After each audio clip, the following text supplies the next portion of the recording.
গুরু ব্রহ্মা গুরু বিষ্ণু গুরুদেব মহেশ্বর গুরুরেব পরম ব্রহ্ম তস্मै শ্রী গুরবে নমঃ।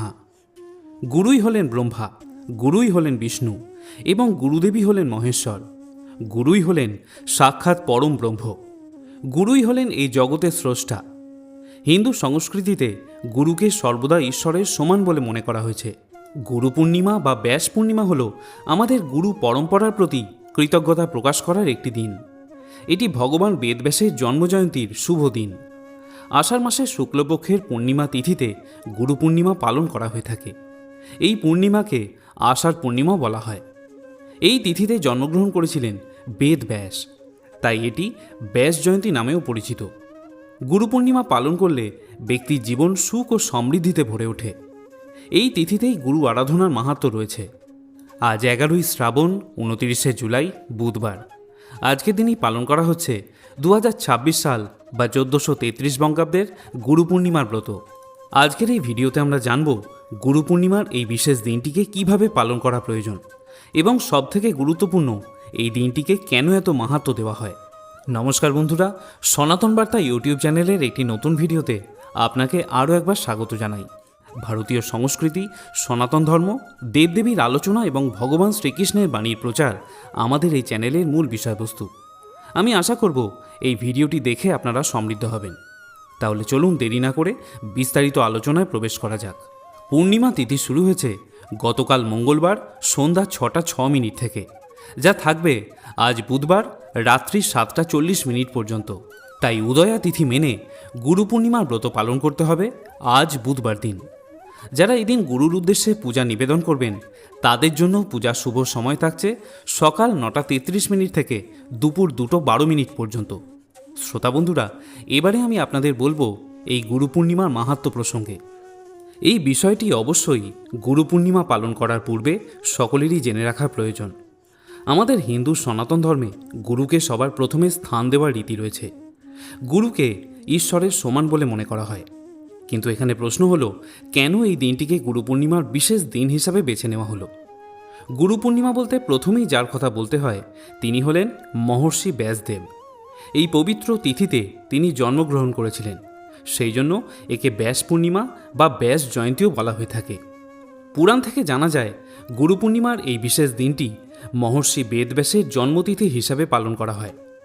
তিনি ছিলেন ঋষি পরাশর এবং মৎস্যগন্ধা সত্যবতীর একমাত্র সন্তান। কিন্তু জন্মের পরেই এক বিশেষ কারণের জন্য তার মাতা পিতা তাকে পরিত্যাগ করেছিলেন।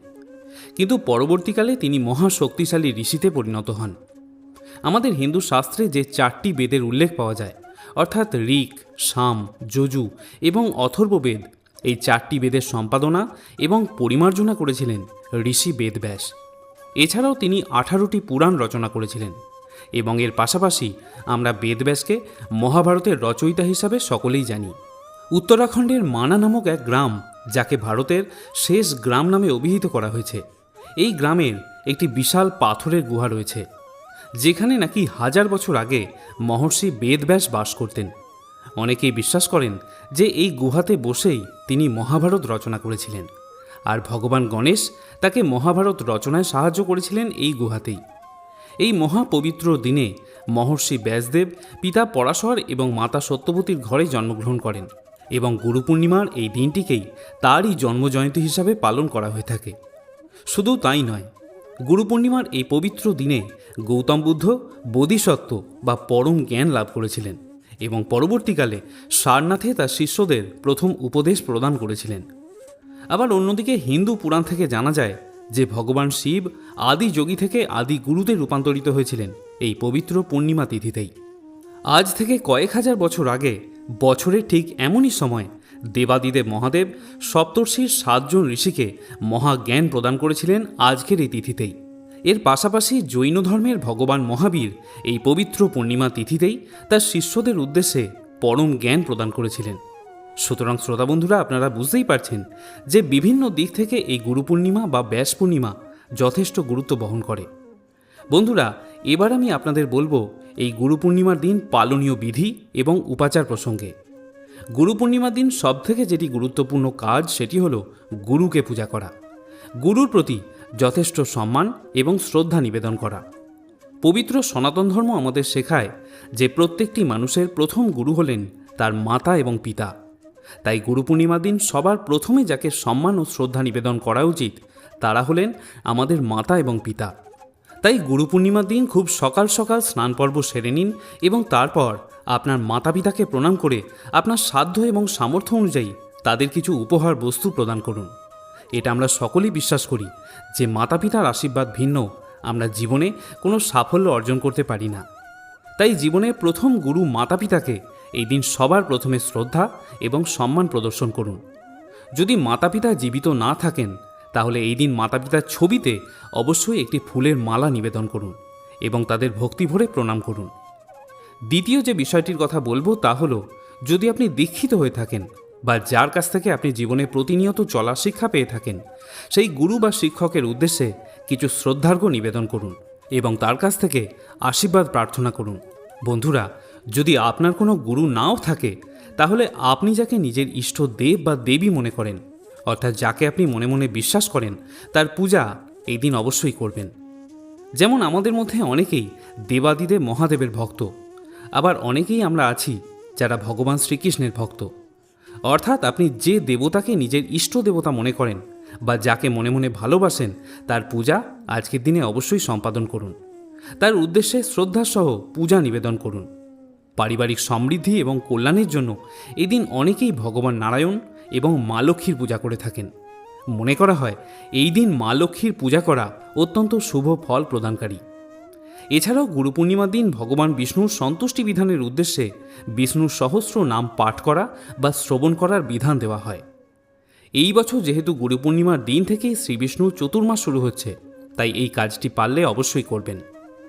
এর পাশাপাশি গুরু পূর্ণিমার দিন রাতে চন্দ্রদেবের পূজা করে উপবাস ভাঙার বিধি রয়েছে। মনে করা হয় এতে মানসিক শান্তি মেলে এবং কুণ্ডলিতে চন্দ্রের অবস্থান শক্তিশালী হয়। আরেকটি বিশেষ কাজ এই মহাপবিত্র দিনে আপনি করতে পারেন। বড় ঠাকুর শনিদেবকে প্রসন্ন করার জন্য আপনার বাড়ির নিকটের কোনো শনি মন্দিরে গিয়ে এই দিন একটি প্রদীপ বা মোমবাতি প্রজ্বলন করে আসুন। যদি বাড়ির নিকটে কোনো শনি মন্দির না থাকে তাহলে একটি অশ্বত্থ গাছের নিচে একটি প্রদীপ প্রজ্বলন করে সেই গাছকে 7 বার পরিক্রমা করুন এবং মনে মনে শনিদেবের বীজ মন্ত্র ওম শন শনৈশ্চরায় নমঃ এই মন্ত্রটি উচ্চারণ করুন। বলা হয় যে এই প্রক্রিয়াটি করলে কুণ্ডলী থেকে সমস্ত গ্রহ দোষ কেটে যায় এবং আপনাকে শনিদেবের কুদৃষ্টি থেকে রক্ষা করে। এই দিন কালো তিল মেশানো জল দিয়ে শিবলিঙ্গের অভিষেক করলেও শনিদেবের প্রকোপ থেকে নিস্তার পাওয়া যায়। আজকের দিনে বজরংবলী হনুমানজির আরাধনা করলেও সংসারের বিপুল উন্নতি হয়। গুরু পূর্ণিমার দিন নিজের ইষ্ট দেবতাকে ফল, মিষ্টি এবং অন্নভোগ নিবেদন করুন। বিভিন্ন সাংসারিক জটিলতা, আর্থিক জটিলতা, বিবাহের বাধা কিংবা পড়াশোনার বাধা দূর করতে আজকের দিনে ভগবান শ্রীকৃষ্ণের বীজমন্ত্র ওম ক্লিম কৃষ্ণায় নমঃ এই মন্ত্রটি 108 বার উচ্চারণ করুন বা শ্রবণ করুন। বন্ধুরা, আগেই বলেছি যে আজকের দিনে ভগবান শ্রী হরিবিষ্ণু এবং মা লক্ষ্মীর উদ্দেশ্যে পূজা নিবেদন করা অত্যন্ত শুভ ফল প্রদানকারী। পূজার নৈবেদ্য হিসাবে আর কিছু দিন বা না দিন একটি নারকেল অথবা নারকেলের তৈরি যে কোনো এক প্রকারের ভোগ অবশ্যই অর্পণ করুন। এই পূজা সারাদিন উপবাস থাকার পর সন্ধ্যাবেলায় সম্পন্ন করতে হয় এবং পূজার সময় আলাদা করে মা লক্ষ্মীর সামনে একটি ঘিয়ের বা তেলের প্রদীপ প্রজ্বলন করতে হয়। এই প্রদীপটি ততক্ষণ পর্যন্ত জ্বলতে দেবেন যতক্ষণ না পর্যন্ত প্রদীপটি নিজে থেকেই নিভে যায়। বন্ধুরা, গুরু পূর্ণিমার এই বিশেষ দিনে বাড়িতে গীতা পাঠ করাকে খুবই শুভ মানা হয়। তাই এই দিন শ্রীমদ্ ভগবদ্গীতার যে কোনো একটি অধ্যায় থেকে গীতার কিছু শ্লোক অবশ্যই পাঠ করুন। গুরু পূর্ণিমার দিন যে কোনো ধরনের শুভ কাজ, যেমন দীক্ষা গ্রহণ করা বা সত্যনারায়ণ পূজা করাকে খুবই শুভ বলে গণ্য করা হয়। বলা হয় যে আজকের দিনে যে শুভ কাজ করা হয় তা অনন্ত অক্ষয় রূপে ব্যক্তির সাথেই থেকে যায়। তাই আজকের দিনে অনেকেই দুস্থ দরিদ্র ব্যক্তিদের দান ধ্যান করে থাকেন। আপনি আপনার সামর্থ্য মতো অভুক্ত পশুদের এদিন খাওয়াতে পারেন। এছাড়া দরিদ্র দুস্থ ব্যক্তিদের এই দিন আপনার সামর্থ্য অনুযায়ী খাদ্য বা অর্থ দিয়ে সাহায্য করার চেষ্টা করুন। শ্রোতা বন্ধুরা, এবারে আমি আপনাকে এমন 3টি মন্ত্রের কথা বলবো যেগুলি আমাদের উচিত আজকের দিনে অবশ্যই ইষ্ট দেবতার সামনে উচ্চারণ করার।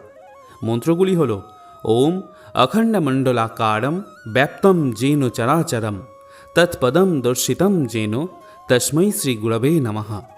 গুরুর ব্রহ্মা গুরুর বিষ্ণু গুরুর দেব মহেশ্বর গুরু সাক্ষাৎ পরম ব্রহ্ম তস্मै শ্রী গুরবে নমঃ। অজ্ঞান তিমিরান্ধস্য জ্ঞানাঞ্জন শলাকয়া চক্ষুরুন্মীলিতম যেন তস্मै শ্রী গুরবে নমঃ। শ্রোতা বন্ধুরা, আমি আশা করব আজকের এই ভিডিওটি দেখে আপনি সমৃদ্ধ হয়েছেন। যদি ভিডিওটি আপনাদের ভালো লেগে থাকে তাহলে অবশ্যই একটি লাইক করার অনুরোধ করব। সকলে ভালো থাকুন, সুস্থ থাকুন। জগৎগুরু পরমেশ্বরের আশীর্বাদ আপনার এবং আপনার পরিবারের উপর সদা বজায় থাকুক। জয় গুরু, জয় শ্রীকৃষ্ণ।